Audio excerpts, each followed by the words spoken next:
$10 finals tickets while Caitlin Clark merchandise sells for hundreds. The WNBA just hit rock bottom, and Diana Taurasi's desperate rant exposed everything wrong with this league. What you're about to hear will shock even the biggest basketball fans, because the 2025 season has become a complete disaster that nobody saw coming. The Phoenix Mercury just got swept in the most embarrassing fashion possible, and Diana Taurasi decided to blame it all on Caitlin Clark fans. Yeah, you heard that right. After getting destroyed on their home court with half-empty seats, Taurasi went on a tirade claiming Indiana Fever fans were bullying her team online. The woman who spent decades as the face of women's basketball is now crying about mean tweets while her finals games can't even sell out at $10 a ticket.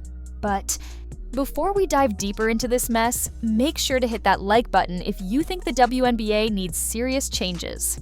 Here's what makes this even more pathetic. While Taurasi was complaining about online trolls, the real story was happening in the stands, or should I say, the lack of people in them. Game 3 of the finals had tickets going for less than a combo meal at McDonald's. Lower bowl seats that cost $2,000 when Caitlin Clark played were now $25. Courtside seats behind the bench dropped from over $1,000 to $90. You could literally sit second row for $130. That's not a clearance sale, that's a fire sale on the supposed pinnacle of women's basketball. The numbers don't lie, and they're absolutely brutal. When the Indiana Fever played earlier this season with Caitlin Clark, healthy and on the court, every single game was an event. Tickets disappeared in minutes. Resale prices hit astronomical levels. Cities that hadn't cared about the WNBA in years suddenly looked like championship celebrations were happening nightly. Fast forward to these finals, without Clark, who's been dealing with injury issues, and you can't even give tickets away. The same Phoenix arena that sells out for literally everything from UFC fights to monster truck rallies couldn't fill half its seats for a championship game. But that wasn't the whole story, because what happened next would shock everyone. Commissioner Cathy Engelbert went on national television and called this the strongest position the league has ever been in. Strongest position while giving away $10 finals tickets. The delusion is so thick you could cut it with a knife. She's out here doing victory laps while the league is hemorrhaging viewers faster than water through a broken dam. The 2025 finals are on track to be the lowest rated in over a decade, and she's pretending everything is fine. The real kicker is that parking at the arena costs more than the actual game ticket. Think about that for a second. You pay $15 to $20 to park your car, then walk in for $10 to watch what's supposed to be the biggest games of the year. UFC events in the same building charge $50 just for parking. NBA preseason games that don't even matter have tickets starting at $75. But the WNBA Finals, the championship series, is going for pocket change. What makes this even more embarrassing is how the league spent all year bragging about their growth. Every press release, every ESPN segment, every social media post screamed about record-breaking ratings and historic attendance.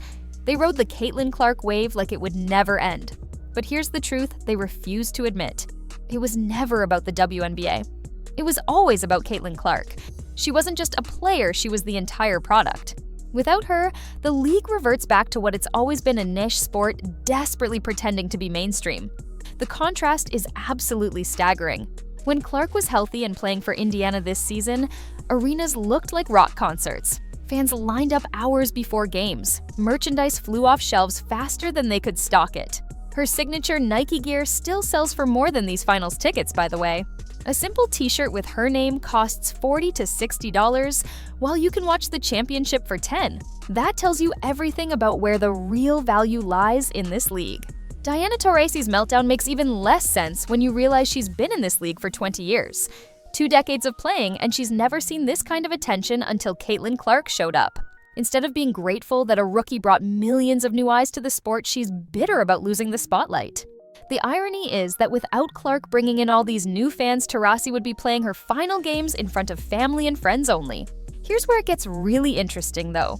Players around the league are starting to quietly admit what everyone already knows. The energy is gone. The magic that surrounded every Indiana Fever game has vanished. When Clark was on the court, even in small market cities, the atmosphere was electric. Reporters fought for access. Social media exploded with highlights. Every game felt like it mattered. Now the finals feel like watching paint dry in an empty warehouse. The Players Association picked the worst possible time to demand higher salaries. They're gearing up for a massive fight over revenue sharing and better contracts. But what leverage do they have when championship tickets cost less than a movie theater visit? Owners are already preparing their arguments. If your best year ever can't sell out finals games, why should we pay you more? It's harsh, but it's reality. The league's failure to capitalize on the Clark phenomenon just handed management all the ammunition they need. What happened next would expose the deeper problems nobody wants to talk about. The way the league treated Caitlin Clark all season was absolutely disgraceful. The cheap shots that went uncalled, the flagrant fouls that got ignored, veterans targeting her because they were jealous of a rookie getting attention. And through it all, Commissioner Engelbert stayed silent. Every dirty play that went unpunished sent a message to fans. This league doesn't protect its stars. Is it any wonder people stopped buying tickets when they realized the WNBA doesn't even value its most important player? The Phoenix Mercury themselves are a perfect example of everything wrong with this league. They play boring, predictable basketball. There's no excitement, no drama, no reason to care. Diana Taurasi, at 37 years old, moves like she's running through quicksand. Brittany Griner looks completely disinterested half the time. The team has no identity beyond complaining about other teams' fans. They stumbled into the finals and got exposed as frauds immediately. Meanwhile, the Las Vegas Aces, who swept them, aren't much better from an entertainment standpoint. Sure, they have talent, but they play such a methodical style that watching them is like taking sleeping pills. Aja Wilson is a 4-time MVP who can't draw $50 tickets to her championship games. That should tell you everything about star power in this league, or the complete lack of it without Caitlin Clark. The scheduling disaster made everything worse. These finals are competing with NFL playoffs and college football. The WNBA thought they could go head-to-head with actual popular sports and win. The results speak for themselves. While millions watch football on Sunday, the WNBA Finals can't even trend on social media. They're getting beat in ratings by reruns of cooking shows. But make sure to drop a comment below about what you think needs to change in this league, because clearly something has to give. Social media has been absolutely brutal about this situation. Fans are posting pictures of empty arenas with captions like WNBA Finals or practice session hard to tell. The $10 ticket prices became an instant meme. People are comparing it to everything from dollar menu items to the cost of a single banana. The league that wanted respect is now a punchline, and they have nobody to blame but themselves. The corporate sponsors have to be panicking right now. Nike invested millions into this league, expecting growth to continue. Every major brand that jumped on the bandwagon is watching their investment crater in real time. You can't fake enthusiasm. You can't manufacture organic interest. Either fans care or they don't. And right now, the message is crystal clear. Without Caitlin Clark, nobody gives a damn about the WNBA. Here's the part that should terrify the league most. The young fans that Clark brought in are already leaving. They came for her incredible passing, her logo threes, her competitive fire. They stayed because she made every game must-watch television. But now, with her dealing with injuries and the league showing its true boring face, those fans are gone. And once you lose that audience, good luck getting them back. The WNBA had lightning in a bottle, and they let it slip through their fingers. The media coverage has been equally embarrassing. ESPN keeps trying to pretend these finals matter. They're running segments nobody watches and pushing highlights nobody cares about. The desperation is so obvious, it's painful. They know the numbers are tanking, but they're contractually obligated to pretend otherwise. Watching them try to manufacture excitement for Mercury versus Aces is like watching someone try to sell ice to penguins. What's really telling is how players from other teams are reacting. You'd think they'd be supporting the finals, promoting the games, trying to grow interest. Instead, most of them are silent. They know what everyone knows. This product without Caitlin Clark is unwatchable. The jealousy and pettiness that dominated the regular season has come back to bite them. They wanted Clark humbled, and instead they humbled their entire league. The international perspective makes it even worse. The WNBA keeps talking about global expansion and growing the game worldwide, but when your championship series can't even sell out in America, who's going to care in Europe or Asia? International fans discovered women's basketball through Caitlin Clark highlights on social media. Take her away and their interest disappears faster than Diana Taurasi's relevance. The referee situation throughout the season also played a huge role in this disaster.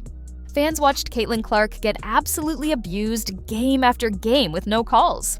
They saw the double standard where established players could practically assault her while she got called for breathing wrong. Every unfair whistle, every ignored flagrant, every biased call pushed more fans away.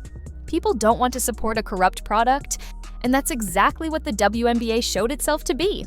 Looking ahead to next season, the problems are only getting worse.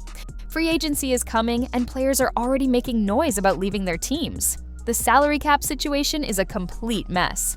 Television contracts are up for negotiation, with networks now having proof that without Clark, the ratings are garbage. Every single issue the league faces just got exponentially harder to solve because they fumbled their golden opportunity. The comparison to other women's sports is brutal too. Women's soccer is thriving. Women's tennis draws huge audiences. Even women's MMA is growing rapidly. But the WNBA, with all its hype and marketing, can't fill arenas for championship games. The problem isn't women's sports. The problem is this specific league and how poorly it's been managed. The Indiana Fever situation adds another layer of embarrassment. While the finals can't draw fans at $10, the Fever's season tickets for next year are already selling at premium prices. People are literally paying more for regular season games 8 months away than current championship games. That tells you where the real interest lies. It's not about the WNBA brand, it's about watching Caitlin Clark when she's healthy again. The merchandise sales paint an even clearer picture. Clark's jersey outsells the next 10 players combined. Her shoes and apparel move faster than the league can stock them. Meanwhile, finals merchandise sits on clearance racks. You can buy Diana Taurasi finals gear for 75% off, and people still won't touch it. The market has spoken, and it's saying one thing: Caitlin Clark is the product, everything else is just noise. What makes this whole situation truly pathetic is how preventable it was. All the league had to do was protect and promote their golden goose. Instead, they let jealous veterans rough her up. They let referees swallow their whistles. They let the old guard try to put the rookie in her place. And now they're paying the price with empty arenas and bargain basement ticket prices. The WNBA had everything handed to them on a silver platter. A generational talent who brought mainstream attention. Millions of new fans eager to support the league. Corporate sponsors lining up with open checkbooks. And they fumbled it all because of ego and incompetence. This finals disaster isn't just an embarrassment, it's a warning. Without major changes, this league is headed back to irrelevance faster than you can say $10 tickets. The question now is whether they'll learn from this catastrophe or double down on their delusions. Based on Engelbert's comments and Taurasi's blame shifting, the answer seems obvious. They'd rather go down with the ship than admit they need Caitlin Clark more than she needs them. And that might be the biggest tragedy of all. Subscribe right now if you want to see what happens next, because this story is far from over and the drama is only getting started.